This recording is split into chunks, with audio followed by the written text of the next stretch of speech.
Assalamualaikum warahmatullahi wabarakatuh. Hai mahasiswa sekalian.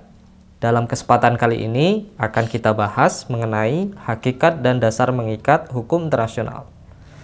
Berbicara mengenai hakikat hukum internasional adalah berbicara bagaimana kita merekognisi terhadap eksistensi hukum internasional.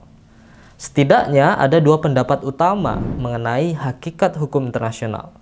Pendapat pertama menganggap bahwa hukum internasional bukan sebagai hukum yang sesungguhnya, sedangkan pendapat kedua menganggap bahwa hukum internasional merupakan hukum yang sesungguhnya.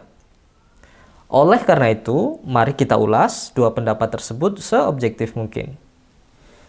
Pendapat yang menganggap bahwa hukum internasional bukanlah hukum yang sesungguhnya menyatakan dengan kata lain bahwa hukum internasional merupakan positive morality semata. Dipelopori oleh John Austin, pendapatnya ini mendasarkan pada argumentasi pertama bahwa hukum internasional bukan merupakan produk lembaga legislatif. Kedua, bahwa hukum internasional tidak memiliki daya paksa. Argumentasi bahwa hukum internasional bukan merupakan produk legislatif tentu tidak salah. Karena memang siapa yang dapat kita sebut sebagai lembaga legislatif di dunia ini? Tentu tidak ada. Namun, mendasarkan bahwa hukum terbentuk hanya oleh lembaga legislatif, tentu perlu kita diskusikan lebih lanjut. Seperti yang pernah saya sampaikan bahwa hukum internasional itu berjalan atas dasar prinsip equality atau kesetaraan.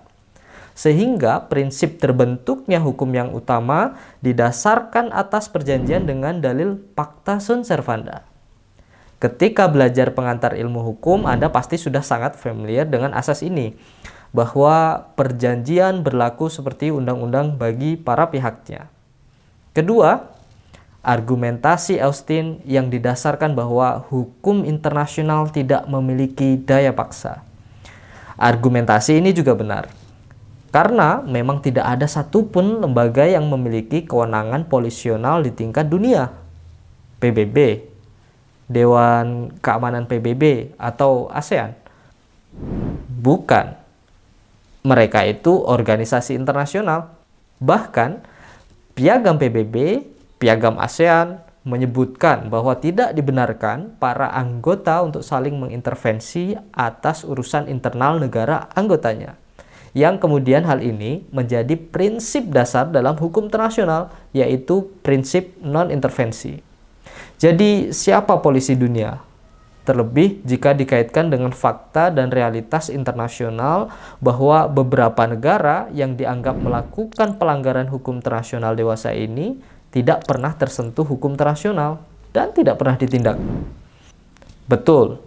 Ini memang salah satu kelemahan dan telah menjadi kritik para ahli kepada hukum internasional.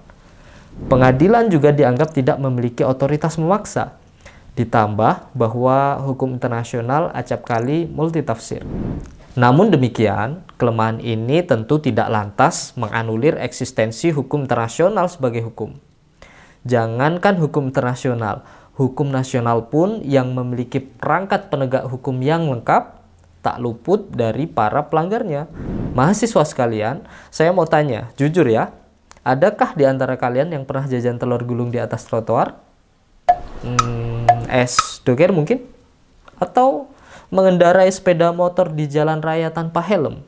Tanpa SIM? Nah, itu melanggar hukum kan?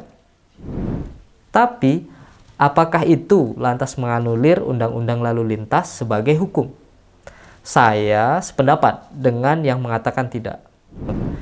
Ilustrasi-ilustrasi yang saya sampaikan tersebut harapannya sih mempermudah pemahaman kita bahwa realitas dilanggarnya hukum internasional dan tidak ada aparat penegak hukumnya bukan sesuatu yang menggugurkan hakikat hukum internasional sebagai hukum. Sekarang kita beralih pada argumentasi yang menyebut bahwa hukum internasional adalah hukum yang sesungguhnya.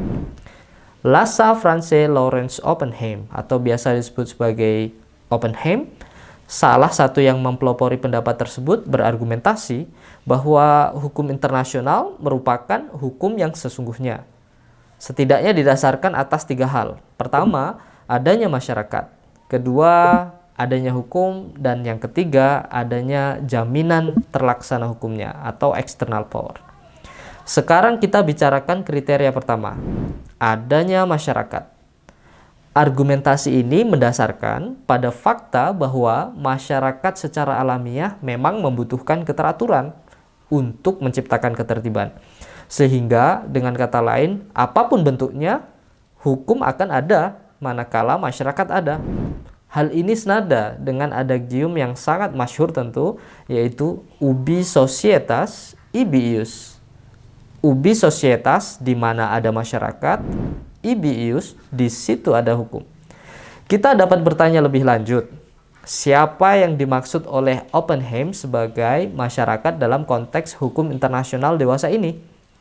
Saya mengira jika kita kontekstualisasi masyarakat ke dalam bahasan hukum internasional dewasa ini, tentu maksudnya adalah entitas-entitas publik hukum internasional yang memiliki personalitas untuk melakukan hubungan internasional. Kedua, kriteria adanya hukum.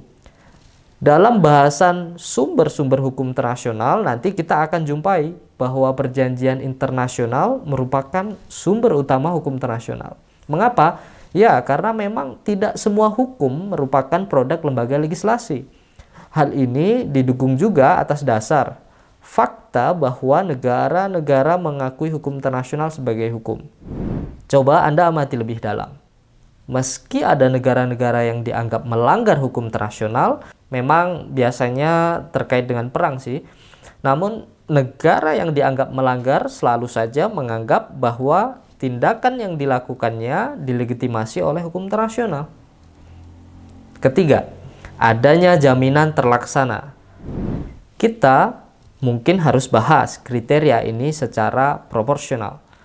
Jika kita berharap pelanggar hukum internasional dipaksa diberikan sanksi layaknya sanksi-sanksi hukum nasional, tentu tidak proporsional.